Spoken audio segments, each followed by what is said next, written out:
¿Qué tal? Les habla Jorge Gestoso. En el programa de hoy, ¿cómo están los derechos humanos en Ecuador? Se lo preguntamos a nuestra notable invitada, Sibel Martínez, experta en derechos humanos, especialista en infancias, directamente desde Manta. Sibel Martínez, una cálida bienvenida al programa. Hola Jorge, gracias por la invitación. Gracias por aceptarla. Sibel, en días recientes tú has publicado en tu cuenta de X, ex Twitter, y leo tus palabras textuales, y a cuenta de qué debemos soportar tanto atropello a nuestro ordenamiento jurídico vigente. Estamos hablando de Ecuador. ¿Qué es esto? ¿Una dictadura disfrazada de democracia? Y continúas diciendo, ¿quién le pone un límite a este pequeño tirano? Te refieres al presidente Daniel Noboa.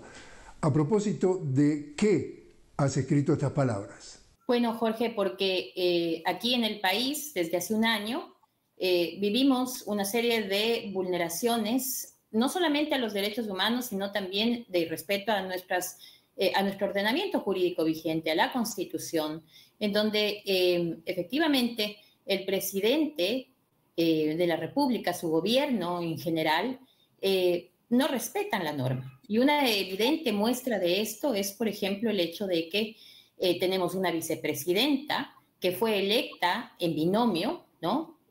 Para efectivamente regir los destinos de nuestro país.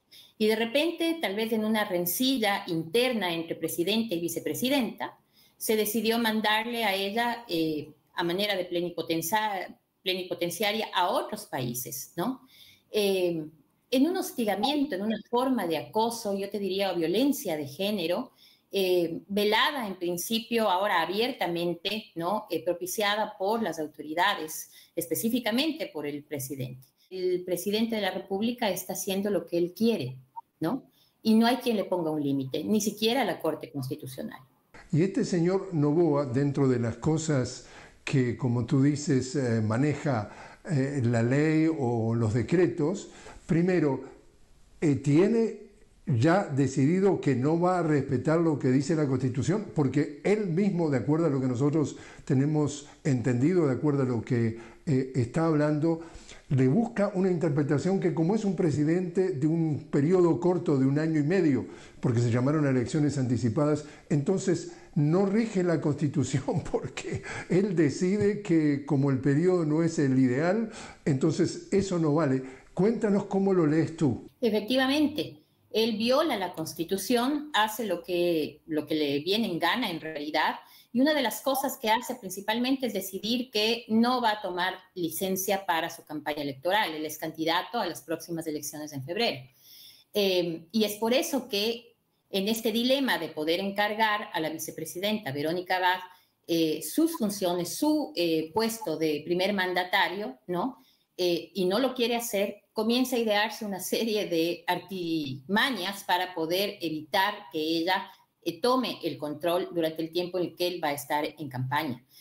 Lo primero que hace efectivamente es alegar que ella llegó tarde a una misión que le encomendó él, estando fuera del país, y aplica una norma que está establecida para funcionarios públicos en el país, que es la LOCEP, así se la conocen en términos cortos.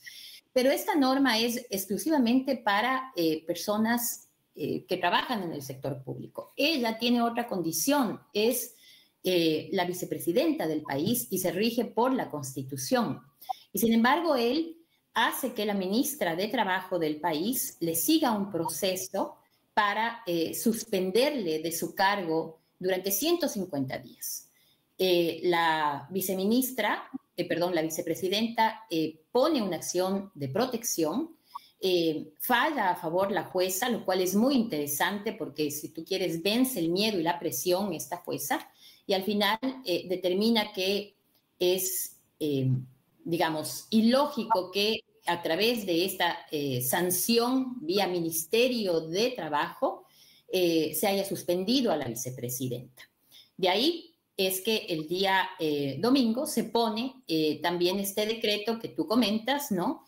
En donde, más bien, no el día de domingo, sino el miércoles se establece este decreto y en este decreto lo que se dice es ella vuelve a mandarle a otra misión fuera del país y de no asumir esta misión, la vicepresidenta designa él ya una vicepresidenta vía decreto, algo que no se puede hacer porque tenemos una Asamblea Nacional en donde él tiene que enviar una terna y esa terna debe ser elegida dentro de la Asamblea. Y es algo que no se hace. Por eso digo, al final del día parecería que el país, nuestro país, estamos en el Ecuador viviendo una dictadura disfrazada de democracia.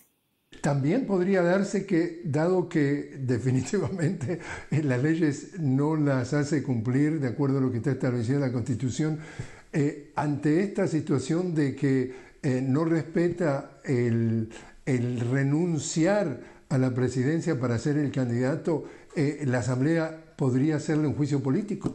La Asamblea tiene varios elementos para hacer un juicio político al presidente y uno de ellos, además, que me imagino conversaremos después, es la desaparición forzada y posterior ejecución extrajudicial de 4 niños en Guayaquil. Ese, por ejemplo, es una causal muy clara que podría llevarse a la Asamblea Nacional a efectos de poder plantear un juicio político en su contra. Otra es efectivamente esta forma de actuar de manera arbitraria por parte del presidente con relación a no pedir licencia y designar vía decreto efectivamente a otra vicepresidenta. Lo que ocurre es que los tiempos están muy cortos, Jorge. Estamos próximos a elecciones y también en la Asamblea deben haber la voluntad política para poder efectivamente llevar a cabo este juicio político. Acá estamos hablando, como tú dices muy bien, estamos a 5 semanas de las elecciones presidenciales y acá también hay toda una connotación en cuanto a el manejo mediático, es decir, mientras claramente hay señales, como tú lo resumes, que este señor tú lo calificas como un pequeño tirano, los medios hegemónicos históricamente en el Ecuador, estamos hablando de Coavisa, Teleamazonas, El Universo, El Comercio, han tratado o de desviar todas estas incongruencias jurídicas o taparlas o de alguna forma presentar un relato opuesto, porque lo que se cae de su peso es cómo el pueblo ecuatoriano puede dejarse manipular por alguien que no respeta la Constitución. ¿Cómo han jugado estos medios en toda esta situación? Bueno, lastimosamente son medios que se manejan de acuerdo al mejor postor, ¿no? Y en este caso se ha podido incluso establecer en varias investigaciones que hay medios que reciben dinero directo por parte del Estado justamente para o bien diluir la densidad de estos problemas o bien hacerlo ver como que es algo que puede darse, ¿no? Me refiero a esta violación arbitraria a las normas de nuestro ordenamiento jurídico vigente. Siempre encuentran una razón, un motivo, siempre lo justifican. Y eso es algo que hemos visto como una constante en esta situación. No obstante, y eso hay que decirlo, hay un antes y un después, creo yo, respecto a este tema de la desaparición de los niños en Guayaquil, que yo te diría hace que estos medios de repente comiencen a cuestionar también el accionar del presidente y de su gobierno, ¿no?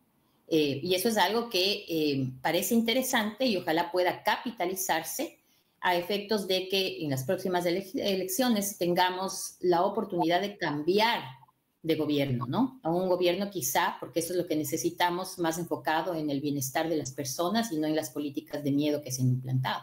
Sibel, te invito a hacer una pequeña pausa. Estamos hablando con Sibel Martínez, experta en derechos humanos y especialista en infancia. Y te invito, Sibel, que cuando regresemos hablemos precisamente sobre ese asesinato de 4 niños por parte de un secuestro de 16 militares cuyos cuerpos fueron encontrados calcinados, todo lo que ha generado en torno a ese asesinato que ha conmocionado la vida del Ecuador. Ya regresamos.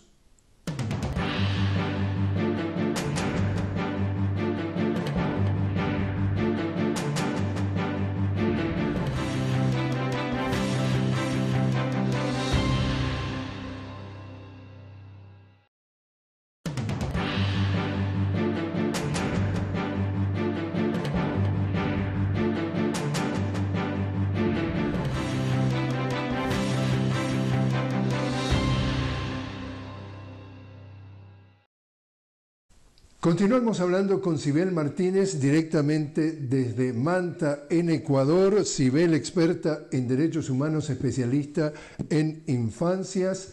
Y acá para una audiencia que nos ve fuera del Ecuador, Sibel, ayúdanos a resumir de una manera lo más breve que tú puedas cuál es este episodio que se ha vivido en torno a 4 niños. Sí, el 8 de diciembre, 4 niños que jugaban en una cancha en Guayaquil, específicamente estos niños del barrio Las Malvinas, terminan de jugar fútbol, se acercan a una panadería del sector, cerca de un mall, el mall que está ubicado al sur de la ciudad de Guayaquil, y de repente en un operativo, 16 militares se acercan a ellos, sin mediar ninguna conversación al respecto, simplemente los llevan y los ponen en el balde de una camioneta. Ahí los golpean y se ve cómo se van, ¿no? Camino a Taura. Este es un lugar alejado que está más o menos a más de 37 kilómetros del lugar en donde ellos estuvieron. En este lugar, al parecer, son golpeados, torturados y desaparecen. Los niños no se los encuentra nunca más. Digamos, esa era la historia que se tenía hasta que lastimosamente el 31 de diciembre se confirmó que unos restos que se encontraron efectivamente en el río Taura pertenecían a los niños. Estos restos, estos cuerpos, fueron encontrados maniatados, incinerados, con signos de tortura y por el tiempo que había pasado, pues estaban irreconocibles. Por lo tanto, se tuvo que esperar una semana más para que se pueda establecer si correspondían o no a estos 4 niños, Josué, Ismael, Saúl y Steven. Además, niños negros, empobrecidos, racializados, que lastimosamente, como te digo, en este operativo, fueron simplemente torturados, secuestrados, detenidos arbitrariamente a manos del Estado. Eso es lo duro y lo difícil, ¿no? En principio, el gobierno quiso disminuir este problema, alegó que no eran los militares. Sin embargo, se pudo demostrar a través de un video en donde se ve claramente cómo les llevan en el balde de la camioneta que en efecto fueron los militares quienes se los llevaron. Se alega por parte del Estado, del gobierno, que estos militares los dejaron en una vía desnudos, pero que no se sabe más de ellos, que al parecer un grupo de delincuentes, criminales, de organizaciones delictivas, se los llevaron en una moto. Pero lo cierto es que estos niños estaban, el momento en que fueron aprehendidos, estaban en manos de militares por parte de los militares, y los militares efectivamente son responsables de su desaparición y de su ejecución extrajudicial. Yo soy muy clara en decir que hubo una ejecución extrajudicial porque estos niños estaban al cuidado o bajo la custodia del Estado. Este cuidado es de facto, así se conoce, y ellos debían responder, es el Estado, los militares en este caso, quienes debían cumplir un protocolo y no desaparecerlos o dejarlos en media vía, ¿no? Como hicieron, para después encontrarles asesinados de la peor forma. Sibel, y hay un detalle que también confirma de que el argumento que se quiere esgrimir por parte del gobierno que los militares los dejaron. Acá no hay oficialmente ningún parte militar del arresto o la detención de los niños, ni tampoco ningún parte militar en donde queda documentado que esos niños fueron liberados. Es decir, todo esto es clandestino. Y para, de alguna forma, tratar de salvar un poco el pellejo, el gobierno inventó esta posibilidad para por lo menos plantearle la duda en la mente del ecuatoriano. Pero en definitiva, desde el punto de vista protocolar de procedimientos, las Fuerzas Armadas o los militares justamente de esa región no cumplieron con los requisitos cuando se detiene a un ciudadano. Sí, ahí decirte 2 cosas. Lo que se ve en el video que además circula en redes sociales, efectivamente los militares se lo llevan sin siquiera preguntarles nada ni leerles sus derechos.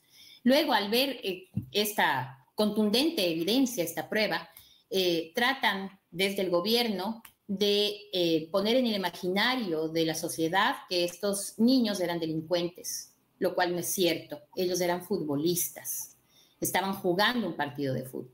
Luego tratan también de trasladar la responsabilidad a los padres, diciendo que en una situación como la que vivimos, que estén fuera a partir de las 8 de la noche es terrible. Como no funciona y no cala este tipo de mensajes estereotipados que han sido además una constante durante todo este año, en donde se ha declarado un conflicto armado interno que no existe, pero que ha servido de patente de corso para vulnerar derechos, sobre todo de niños, de adolescentes y de jóvenes, ¿no? Vemos que efectivamente este mensaje tan estereotipado del gobierno causa indignación en la sociedad. Unos lo compran, sí, porque consideran que ser negro es sinónimo de ser delincuente, ser pobre es sinónimo de ser delincuente, pero en realidad lo que aquí existe y lo que sucedió es una grave vulneración a los derechos humanos que va desde el secuestro, la detención arbitraria, pasa por la desaparición forzada y termina en una ejecución extrajudicial. Es decir, es el Estado el responsable de lo sucedido con estos 4 niños. Entonces, ¿cómo dirías tú que es el estado de los derechos humanos hoy bajo el neoliberal Daniel Noboa en Ecuador? Yo creo que vivimos un estado de terror en donde la política que se ha implantado es una política de miedo y que está justificada, entre comillas, por la lucha de un conflicto armado interno que no existe, ¿no?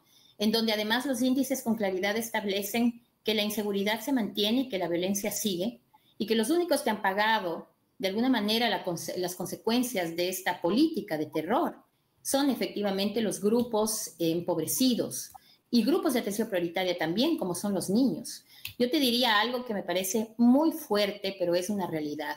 Quien ha puesto el cuerpo a esta inusitada violencia que vivimos en el país son los niños y los adolescentes del país. Yo ahí me pregunto qué futuro les estamos dejando. De hecho, les estamos arrebatando el futuro, porque son ellos los que al final del día son aprendidos sin que te digo esto en datos que me parece importante. En el 2023 hubo 2.000 aprehensiones de jóvenes, de niños, y para el 2024 hubo 3.000 aprehensiones, 1.000 aprehensiones más, y muy pocas, 430 para ser exacta, llegaron a una sentencia. Lo que quiere decir que aquí se puede establecer incluso una sistematicidad y una generalización específicamente a un grupo de niños empobrecidos, ¿no? Racializados, que están siendo el chivo expiatorio en esta política de terror que se ha implementado. Esto lo digo con claridad porque podríamos estar hablando incluso de crímenes de Estado en la situación en que vivimos.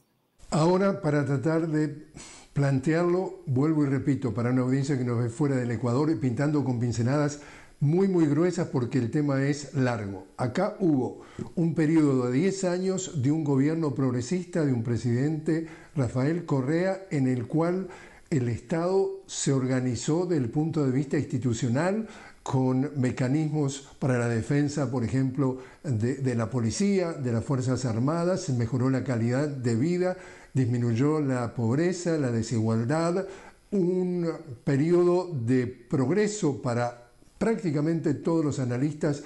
Correa entonces le pasa el batón a su ex vicepresidente Lenín Moreno, quien pocos meses después, según Correa, lo traiciona, lo califica de traidor, pasa de un gobierno progresista, se da vuelta como una media, instala un gobierno claramente neoliberal. Y entonces son 3 presidentes neoliberales. Lenín Moreno, estamos hablando de Guillermo Lasso, y ahora este señor Noboa, dirigen los destinos, y acá para muchos analistas el Ecuador viene en picada, en caída libre.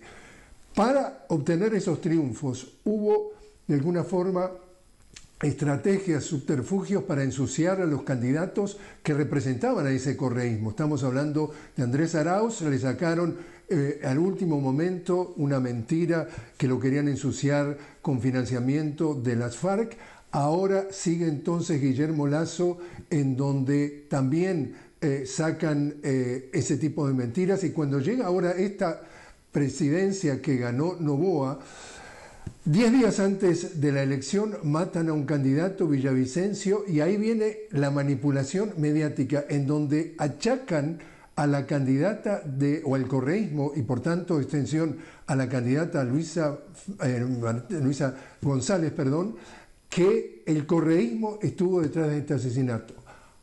Todo este largo preámbulo para preguntarte, Sibel, ya empieza a circular una versión a 5 semanas de las elecciones tan torcida, tan retorcida, como que los niños estos fueron dejados vivos por el ejército.